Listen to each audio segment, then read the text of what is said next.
और रमज़ान मुबारक रोज़ा जो है वो कमालात ज़ुल्लिया में से हैं। वो कमालात ज़ुल्ली का क्या चीज़ है? जामे। कमालात ज़ुल्ली का जामे कौन है? रमज़ान मुबारक। कमालात असली का जामे कौन है? कुरान करीम।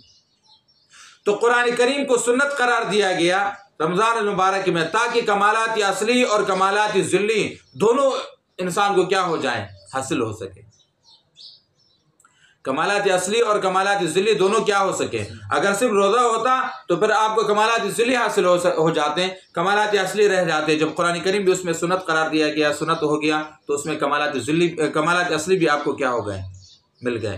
तो इसलिए कहते हैं कि जिसने इन दोनों के दरमियान जमा किया, दोनों से मुराद क्या है? अच्छा ये देखें, वमन जमा बैनहुमा, ये बैनहुमा की जो ज़मीर है, ये बाज़ शुराहत और बाज़ लोगों को मैंने देखा कि बैनहुमा का जो ज़मीर है वो इस बात की तरफ राजी कर दें कि जिसने कमालात असलिया और कमालात ज़ुल्लिया को जमा किया तो रमज़ान की खैर और बरकत से महरूम नहीं होगा।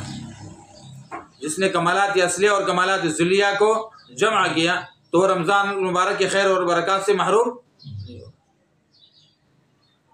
ये बज़ाहिर नहीं लगता आपस में, लेकिन उसको ठीक करने के लिए, इस मतलब को ठीक करने के लिए बड़ा दूर की तवजीह करनी पड़ेगी, तब ये ठीक होगी। बैनहुमा की ज़मीर आप असल में इस बात की तरफ राजी करें, क्योंकि देखो कमालात असलिया और कमालात ज़ुल्लिया जो जमा करे वो खैर और बरकत से महरूम नहीं होगा, क्योंकि कमालात असलिया और ज़ुल्लिया ही हासिल करना तो खैर और बरकत है उनके तर्जमे के मुताबिक। तो मतलब ये कि जो कमालात असलिया और कमालात ज़ुल्लिया को जमा करें वो रमज़ान की खैर और बरकत से महरूम नहीं होगा। तो जब कमालात असलिया और वो चीज़ें उन्होंने जमा कर दिए तो हो गया ना खैर और बरकत, फिर महरूम और न महरूम होने की सवाल ही नहीं होता, बरकत होगी है। तो बैनहुमा का मतलब क्या है? मन जमा बैनहुमा, जिसने इन दोनों के दरमियान जमा किया, यानी कि सुन्नत नबवी रसूल अकरम सल्लल्लाहु अलैहि वसल्लम जो कुरान करीम का इख्तिताम ख़त्म करना है, और रमज़ान मुबारक का जो रोज़ा है, जिसने इन दोनों के दरमियान जमा किया तो उनको दोनों कमालात मिल जाएंगे। जिसने रमज़ान मुबारक और कुरान करीम के ख़त्म को जमा किया तो उनको दोनों कमालात मिल जाएंगे। क्यों?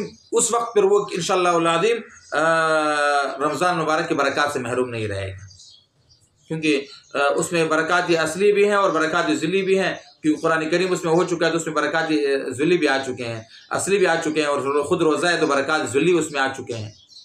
दोनों किस्म के बरकत इस महीने में मौजूद हो गए रसूल अकरम सल्लल्लाहु अलैहि वसल्लम की सुन्नत की वजह से, हज़रत सैयदना उमर इब्न ख़त्ताब रज़ियल्लाहु अन्हु की सुन्नत की वजह से। तो ये दोनों इसमें क्या हो गए? जमा। तो लिहाजा जो इस दोनों को करेगा तो इंशाअल्लाह अज़ीम उम्मीद ये है कि वो रमज़ान मुबारक की बरकत से महरूम नहीं होगा। ये बात समझ में आ गई बात? इसको ज़रा सही तरीके पर गौर से याद रखना और सही तरीके पर समझना।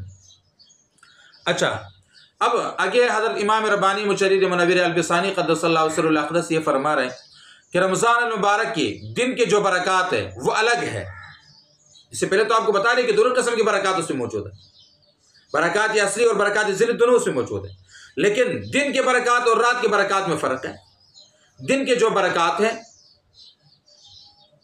वो अलग है और रात के जो बरकत है वो अलग है। अब सवाल ये है कि किस तरह अलग है? अलग है तो किस तरह के अलग है?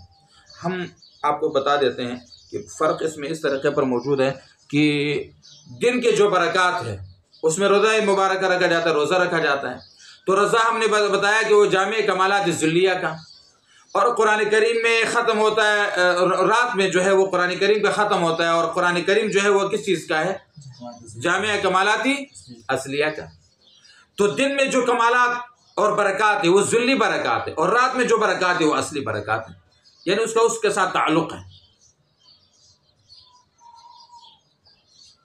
दिन के बरकत अलग हो गए, रात के बरकत अलग हो गए। इसलिए इफ्तारी जल्दी करने का हुक्म और सहरी ताखीर के साथ करने का हुक्म रसूल अकरम सल्लल्लाहु अलैहि वसल्लम ने दिया है, यानी उसको बेहतर करार दिया है, ताकि दिन और रात के अंदर जो बरकत के एतबार से फ़र्क है, जो तमीज़ और फ़र्क मौजूद है, वो आपके ज़ाहिरी अमल के एतबार से भी वाज़ेह हो जाए। मिसाल तौर पर दिन जैसे इख्तिताम ख़त्म होती हैं, दिन जैसे ही इख्तिताम ख़त्म हो गया, एक किस्म की बरकत ख़त्म हो गए, उस वक्त जो रोज़ा था, जो उसके उस बरकत के साथ ताल्लुक़ था, उसको भी आप ख़त्म कर दें, यानी इफ्तारी कर दें। फिर रात की बरक़ात शुरू हो जाते हैं, और वो चूँकि इफ्तार के साथ ताल्लुक़ है, जैसे रोज़ा होगा तो वो दूसरे किस्म की बरक़ात शुरू हो जाएंगे। तो लिहाजा सहरी की बिल्कुल आखिर तक आप सहरी करते रहें। रोज़े का जो नियत है वो आप बिल्कुल सहरी की इख्तिताम से आप कर लें।